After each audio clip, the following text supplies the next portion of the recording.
If you have been following anything that AfriForum has said in recent years, you would know that AfriForum has repeatedly expressed particular concern about the severe levels of double standards in the mainstream media and the mainstream narrative when it comes to contentious issues in South Africa.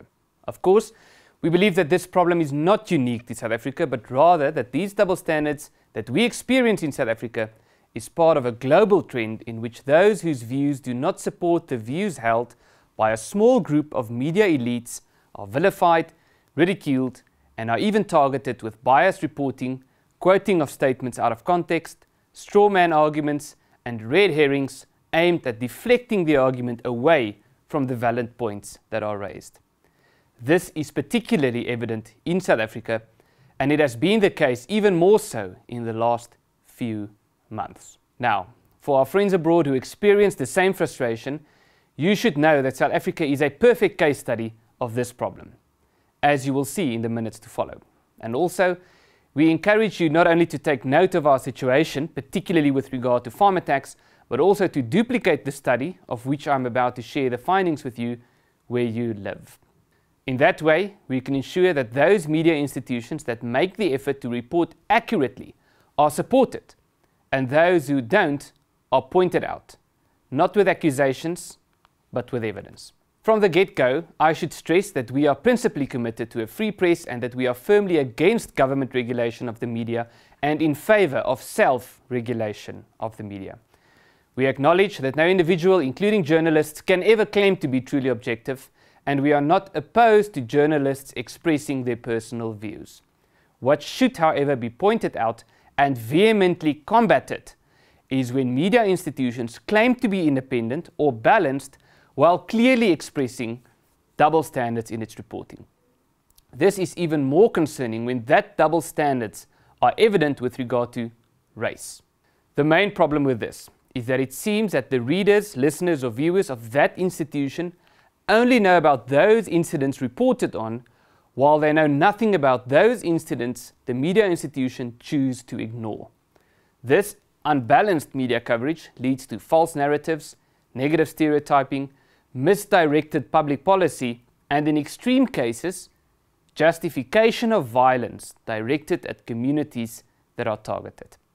AfriForum has been arguing for some time now that farm murders are unique for a variety of reasons and consequentially that it should be regarded as a priority crime. Our campaign against farm murders has consistently been attacked by so-called thought leaders in the media. Recently, a university professor even said that, and I quote, "Proportionately, no other murders get as much coverage in the media, especially the Afrikaans and international media, as farm murders." This notion was aggressively supported by the media and was used to attack AfriForum's campaign against farm murders, seemingly to suggest that farm murders should receive less attention. So, let's look at the facts. What I'm about to share with you are the results of a study commissioned by AfriForum with the purpose of including the findings in the upcoming book, Kill the Boer. The book is due to be released on 30 June 2018, and it contains a chapter on the media's double standards when it comes to farm murders. I will share with you some of the findings in this video. What I'm about to share is based on a report by AfriForum entitled Complicit. There is a link to the full report in the description of this video. For the purpose of this report, we particularly looked at the years 2016 and 2017. In those 2 years, there were at least 737 farm attacks and 148 farm murders. So this is what we did. We identified a list of large mass news media that have the most visitors on their respective websites. 13 of them are in English and 2 are in Afrikaans. We looked at The Citizen, The Daily Sun, ENCA, Eyewitness News, Huffington Post South Africa, IOL, Jacaranda News, Mail and Guardian, Marula Media, Netwerk 24, News 24, SABC, Sowetan Live, The New Age, and Times Live. All news reports about incidents of violence on farms that were published between 1 January 2016 and 31 December 2017 by these media institutions were considered. A variety of data variables were sourced from these reports, which were then used to draw up statistics about the manner in which the media reports on incidents of violence on South Africa's farms. What we found was that a total of 264 such incidents were reported in the media in those 2 years. Based on these 264 incidents, a total of 2,331 news reports were published. These incidents were mentioned in the media a total of 2,773 times. Now, when I use the word mention, I mean that there was a reference to a particular incident in a particular report. More than one incident can be mentioned in a single report, which is why there were 2,773 mentions in the total of 2,331 reports, which were based on 264 incidents. Got that? Let's move on. So in this table, we can see the number of incidents that were reported and that were categorized by crime category. So what we can see is there's a total of 264 incidents, of which 241 were farm attacks. 11 were vigilante incidents, such as the coffin case or the incident at Parys. 3 were animal incidents, and what we mean by that is incidents in which a particular person was attacked or shot, where the person who attacked that person afterwards said that that person was mistaken for an animal. 2 incidents of worker abuse, 5 of crime in general, 1 domestic violence, and 1 other. Farm attacks, the 241 incidents, within that 241, 105 were farm murders and 136 were farm attacks. Now again, this study indicates incidents that were reported in the media and not all incidents that occurred. We do not know how many incidents of worker abuse occurred, for example. But as I have pointed out, we do know how many farm attacks and farm murders there were. Considering that there were at least 737 farm attacks and 148 farm murders, the first thing that we have found is that the media reported on at most 70.9% of farm murders and at most 32.7% of farm attacks. Nonetheless, farm attacks made up 91.2% of all the incidents that were reported in the media. In this table, we can see the mentions per incident categorized by crime category. So these are the incidents as we already know. What we can see in the left column here is the amount of mentions a particular incident or category of incident received. So the 241 incidents of farm attacks were mentioned 1,516 times in the media. On the other hand, the 11 vigilante incidents were mentioned 1,097 times. And you can look at all the others. What is particularly interesting then is to consider the ratio between these two. In other words, how many mentions were there on average per incident? And what we have found there is that on average there were 6 mentions in the media, or repeated mentions, for every incident, while there were 100 mentions repeatedly per incident of vigilante incidents.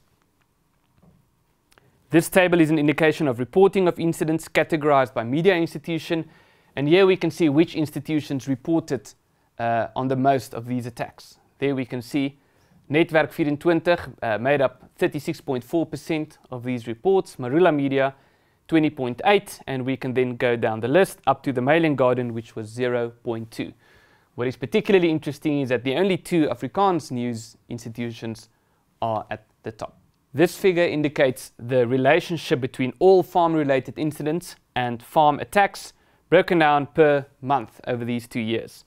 So the blue columns are all the farm-related incidents that were reported in the media, and the orange column are all the farm attacks. Now what we can see clearly is that in the year 2017, the rate at which farm attacks were reported picked up, especially towards the end of this year. But what is not indicated in this graphic is that towards the end of 2017, a significant amount of the reports in which farm attacks were mentioned were in fact critical of the Black Monday protests, which were of course organized against farm attacks.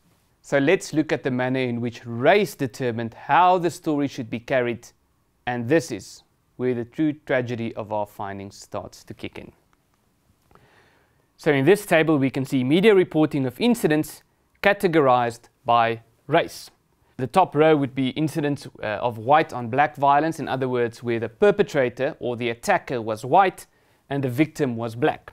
The second column would be black on white violence, in other words, a black perpetrator and a white victim. Then we have black perpetrator, black victim, and white perpetrator, white victim. Again, we can see the incidents. There were 16 incidents over these 2 years of white on black violence, which were mentioned 1,206 times in the media. On the other hand, there were 206 incidents of black on white violence, which were mentioned a total of 1,379 times in the media. And the ratio is, of course, the important point here. So while there were on average 7 mentions per incident for black on white violence, there were 75 mentions per incident for white on black violence. It is clear from the table that white on black incidents were mentioned on average 11 times as many as black on white incidents, 12 times as many as black on black incidents, and 8 times as many as white on white incidents. Other findings of which the detail is explained in the report include the following. Vigilante incidents where the victim was black and the perpetrator white was mentioned in the media 18 times as many as incidents where the victim was white and the perpetrator black.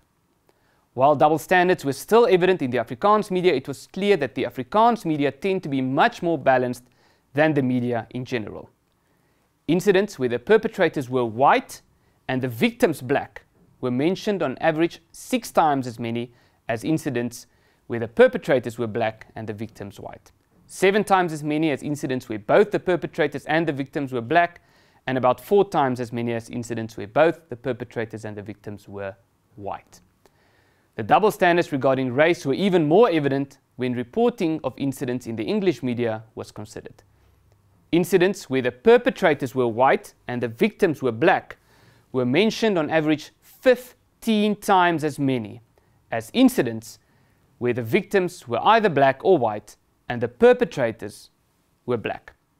So this graph is an indication of reporting of known incidents by the media, but then broken down according to race. Now, what do we mean when we say an incident is a known incident? An incident is regarded as known if it was previously published by at least one institution that formed part of this study.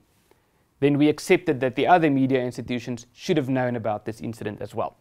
Now, what is particularly interesting here is that the blue columns indicate incidents where the victim was black and the attacker or the perpetrator was white, while the orange columns indicate incidents where the victim was white and the attacker was black. So we can clearly see that there's a very severe double standard in terms of the way in which this was reported. Of course, the grey column is incidents where the victim and the perpetrator were both black. What is also particularly interesting about this graph is that there's a very clear difference between the Afrikaans media, Netwerk 24 and Marula media, as opposed to the English media, which clearly carries a much more excessive double standard in the way in which they report. It is also noteworthy that during the 2 years which was covered by this study, Mail and Guardian did not report on any farm attacks, nor any other incidents where the victims were white. It seems that the Mail and Guardian have made it policy not to report on farm attacks unless the perpetrator is a white farmer and the victim is black.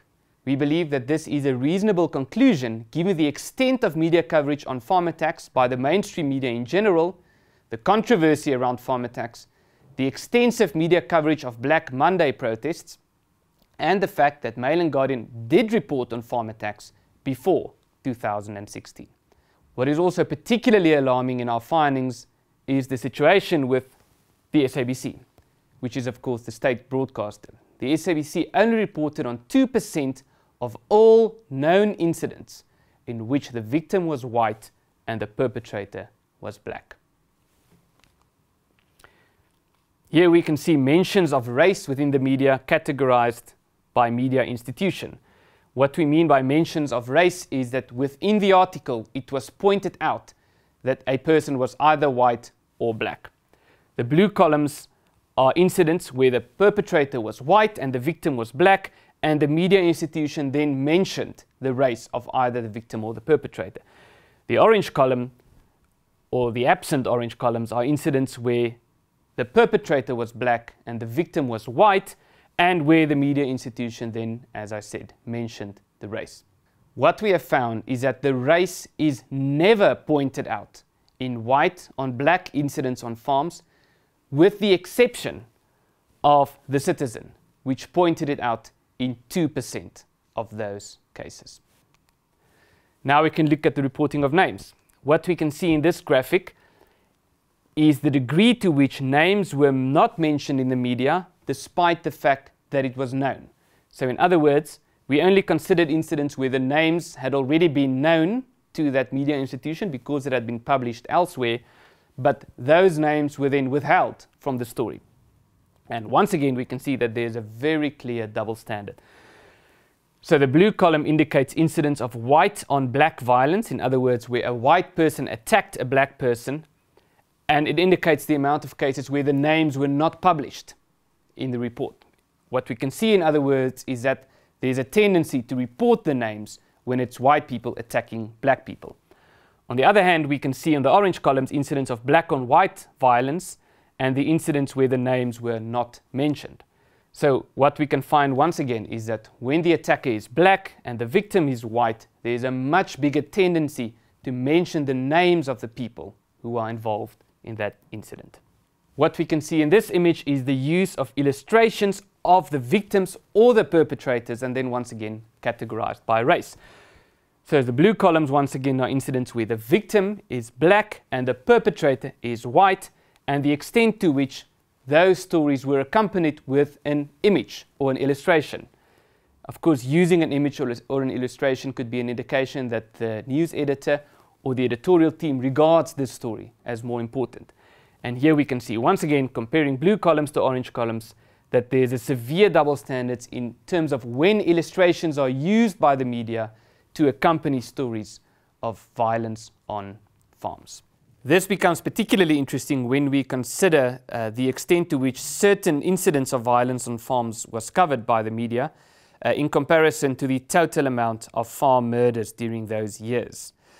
So if we look, for example, at the Junie case where two farmers were accused of murdering a black teenager, we find that within the English media at least, it was mentioned 302 times. The coffin assault case, which was also a very well-known case, was mentioned 289 times, and the Parijs incident 40 times in comparison to the Afrikaans media where there was 147. That brings us to a total of 985 mentions in all of the media and 631 in the English media alone.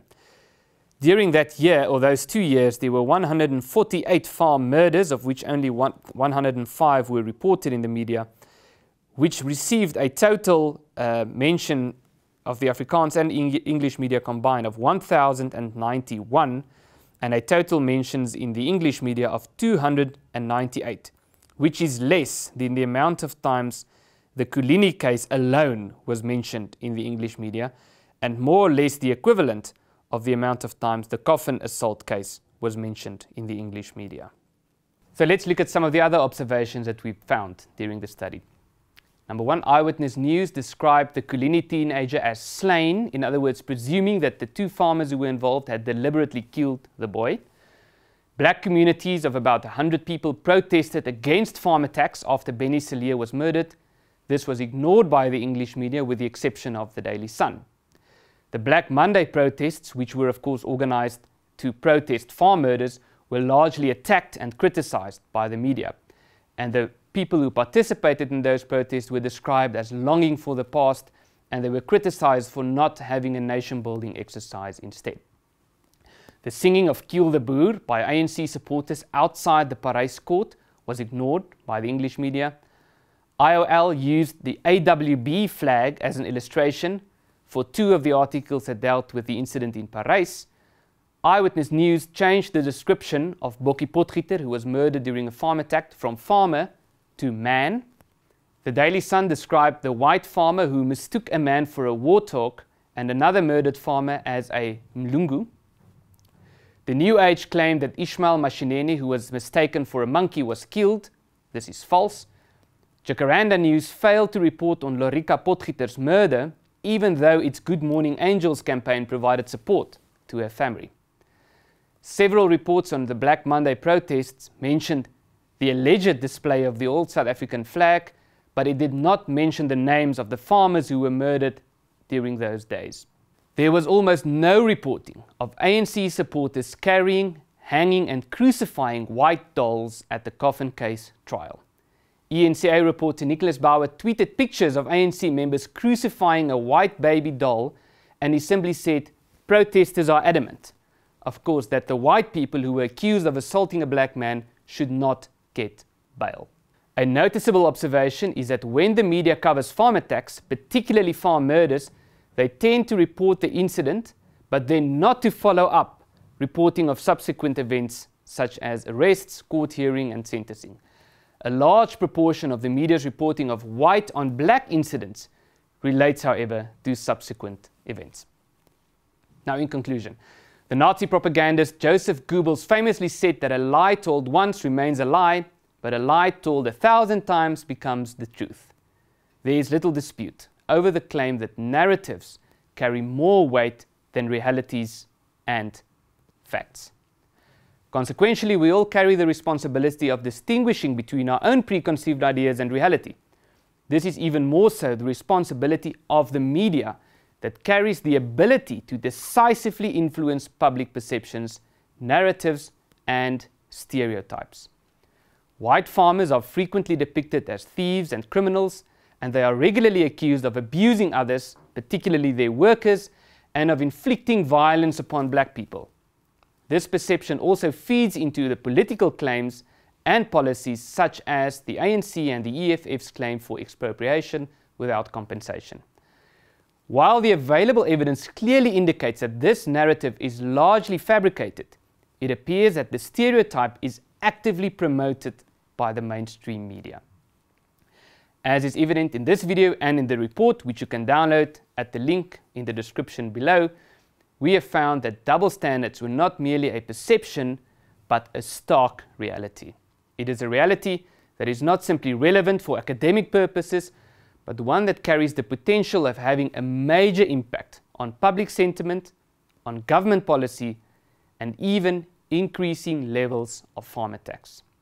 The race of the perpetrator seemed to be the major factor which determines how incidents were reported.